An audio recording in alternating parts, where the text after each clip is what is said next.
The show she wanted to watch was about a boy who discovers he is the son of a Greek god. It streams on Hulu. It is the kind of thing a 13-year-old puts on to unwind at the end of a Monday night. She had already been watching it. Her stepfather wanted the football game instead, and his team had already won. Both of them, in a sense, had already gotten what they wanted. What happened next did not have to happen at all. She wouldn't change the channel to football because she wanted to watch another episode of Percy Jackson. Percy Jackson is a fantasy show streaming on Hulu. So this really was all about changing the channel? Her mother was Crystal Kenney. She was 38, and she lived in Highland City, just outside Lakeland, Florida. Before the night was over, she would be dead. And the girl who wanted one more episode would be shot twice, and would live to tell investigators what she said in the seconds before the trigger was pulled. We also were able to talk to the 12-year-old, our Christmas miracle. She said, I begged him, don't shoot me, don't shoot me, don't shoot me, and he shot me anyway. Crystal Kenney was a mother of 3. 2 older children, a boy and a girl, and an infant daughter, 1-year-old, shared with her husband. Those who knew the family described them, from the outside, the way people describe households that seem to be doing everything right. Settled, ordinary, unremarkable, in the way that safety is unremarkable. Neighbors on the street would later reach for the same word again and again. You would have never expected it. I think the world wanted to get to know my sister. Crystal was, by every account from the people closest to her, the center of that picture. She went to church every Sunday. She raised her children in her faith. When her sister Stephanie spoke publicly in the days after, standing outside the hospital where the 13-year-old was fighting for her life, what she conveyed was not spectacle, but the plain shape of a person, a mother of 3, a wife, someone you could count on. That ordinariness is not a detail to move past quickly. It is the thing that makes this case what it is. There was no long public record of crisis, no history of police at the door, nothing in the official file that marked this family as one heading toward violence. The danger, whatever its true depth, stayed inside the walls of the home, and the person at the center of it kept going to church, kept raising her children, and, on the last night of her life, was doing nothing more than watching television with her family. Her husband was Jason Kenney, 47 years old. On paper, there was nothing to flag him. He had no criminal history. He had never been arrested for domestic violence. In all the years the family lived at that address, no call for help had ever come from it. But a clean record is not the same as a clear picture, and in Jason's case, the picture that survives him is deeply divided, because he left much of it online himself, in public for anyone to read. A little over a year before the murder, on Crystal's birthday, he wrote her a tribute. It read, "Happy birthday to my love, my best friend, and soon-to-be wife. Thank God I have you." He called her the best mum he knew, and the most love he'd ever seen in a person.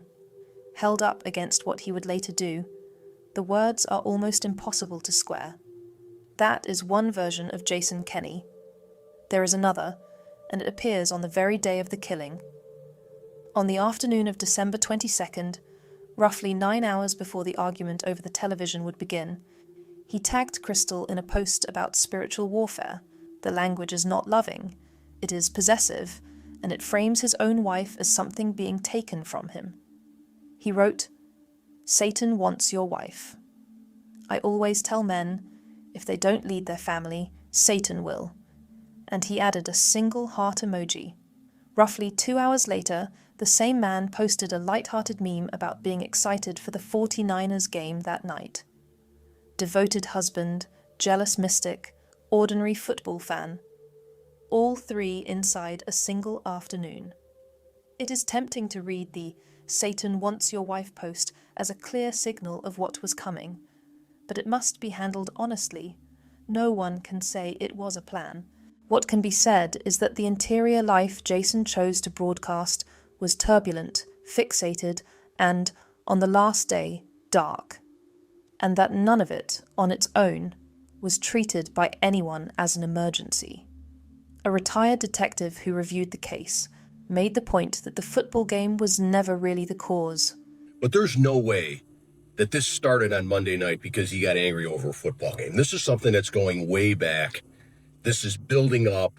This is for whatever reason, he reached a breaking point. The public record was silent, but the family was not. After Crystal's death, a relative told investigators that the abuse had been going on for a long time, that Jason had been hurting her for a while. The sheriff laid that account beside the empty case file without pretending to reconcile them. We talked to another family member, and that family member said, oh, he's been beating on her for a while.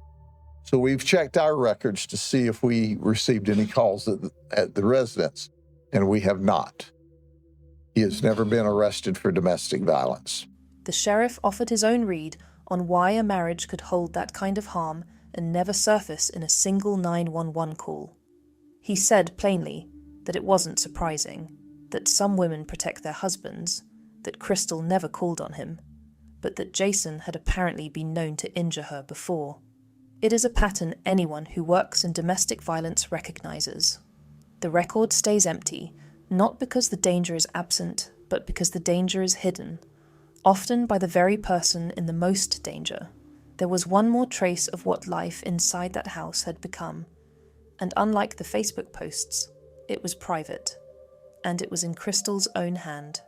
Detectives found it not by searching. It was sitting out in the open, as if it had just been read.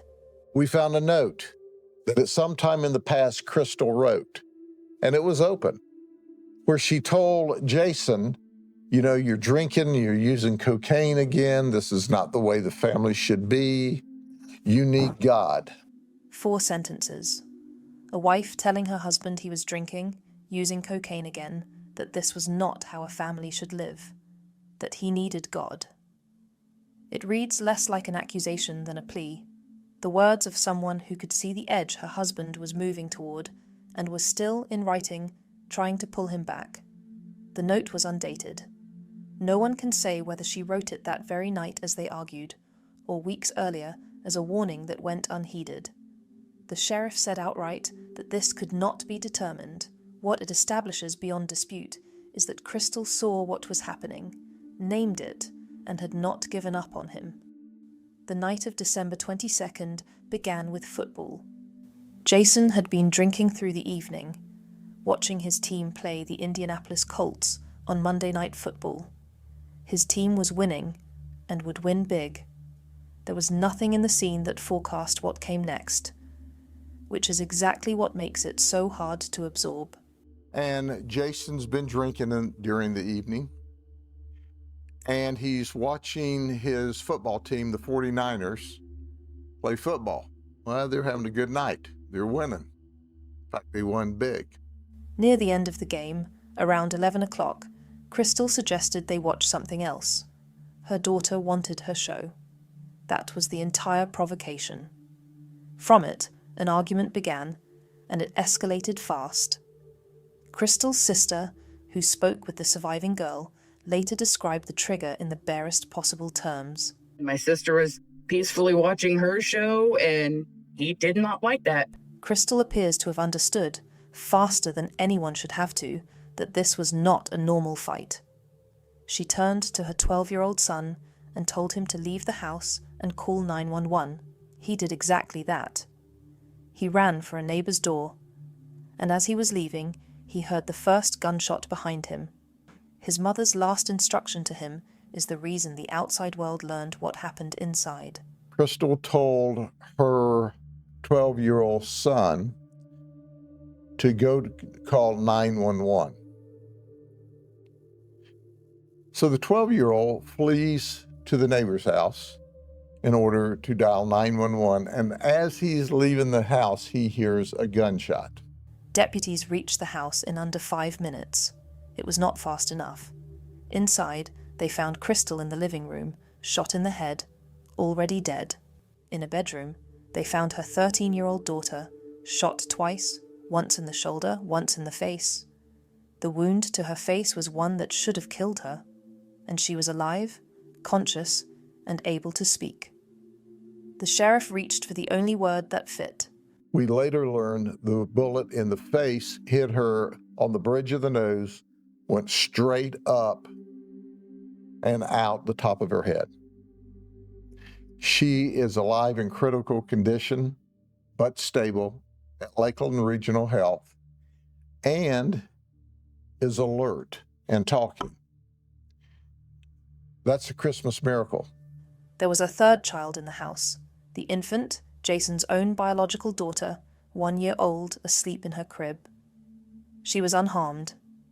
The full arithmetic of the night is its own kind of horror, and the sheriff spelled it out. Jason shot his stepdaughter and meant to kill her. He did not shoot his own baby, and he never got the chance to shoot the 12-year-old because that boy was already gone, already running, already doing what his mother had told him to do. What the deputies had walked into, once the shooting was understood, sat against a backdrop no one could reconcile. A living room decorated for a holiday that was 3 days away. When they go in there, there's a beautiful Christmas tree with lots of Christmas presents under the tree, just like the nuclear family should be. And so they said, we see this big, beautiful Christmas tree. We see the presents wrapped underneath the tree. We see the evidence of a wonderful Christmas about to occur in this house. Jason Kenney did not wait for the deputies. In the minutes between the gunfire and their arrival, he got into his vehicle and drove toward Lake Wales. On the way, he called his sister in upstate New York. In that call, he confessed and said goodbye in the same breath, and made clear he had already decided how the night would end for him. And he says, I've done something very, very bad. Very bad. I did something terrible. And this is the last time you'll ever talk to me. You'll see me on the news. But I am not going to jail. I'm not going to jail for the rest of my life. He drove to his late father's house, a property in probate with a friend staying there, and went straight into a shed beside the home. Deputies tracked him there, set a perimeter, and called for him to come out. He would never be taken into custody, never be booked, never stand before a judge, never have to face what he had done. What the deputies heard from inside the shed was a single gunshot. When they entered, they found Jason Kenney dead.